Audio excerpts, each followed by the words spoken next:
বাংলাদেশী নহয়, এবাৰ চিতু বৰুৱাক উভতি ধৰিছে ইউনুছ তামুলীয়ে।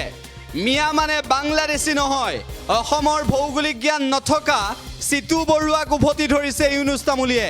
ইউনুছ তামুলীৰ মন্তব্য আমি শুনাব বিচাৰিছো এই মুহূৰ্তত। মিষ্টাৰ চিতু বৰুৱা, আপুনি খন্তেক সময়ৰ আগতে কৈছে যে মিয়া মানে বাংলাদেশী।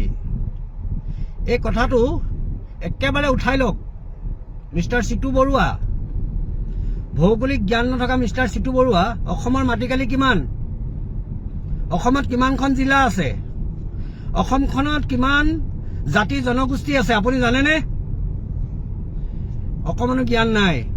একদম স্পষ্ট কথা কৈছো, যদি অকমান হলেও জ্ঞান থাকিলেহেঁতেন, যেতিয়া সাংবাদিকে আপোনাক সুধিছে যে মিয়া মানে বাংলাদেশী, আপুনি কি কৈছে? মিয়া মানে বাংলাদেশী। ইমানকণ জ্ঞান শূন্য বুলি কৈছো, আপোনাৰ জ্ঞান শূন্য। এনেই বুমডাল দেখি লম্ফ জম্ফ কৰি থাকিব পাৰে হেৰি আগত, নিউজৰ আগত ভাইৰেল হবৰ কাৰণে। ভাইৰেল হবলৈ পন্থা বহুত আছে চিতু বৰুৱা, ভাইৰেল হবলৈ পন্থা বহুত আছে সামাজিক মাধ্যমত। কেৱল মিয়া কেইটাই নাই ভাইৰেল হবলৈ।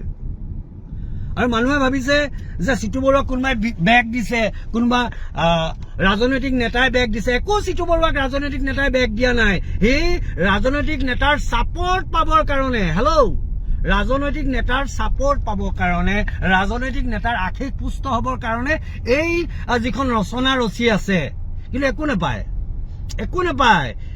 আপোনাৰ দৰে নেতাক ৰাজনৈতিক নেতাই চাহত যেনেকে মাখি পৰিলে এনেকে পেলাই দিয়ে নাই, আপোনাৰ লেখীয়া নেতাক দুদিনমান ইউজ কৰিব, তাৰপিছত চাহত মাখিটো পৰিলে যেনেকে পাখি খিলাত ধৰি পেলাই দিয়ে, তেনেকে পেলাই দিব। নেভাবিব যে চিৰ জীৱন এনেকে মূৰত হাতখন দি থৈ দিব।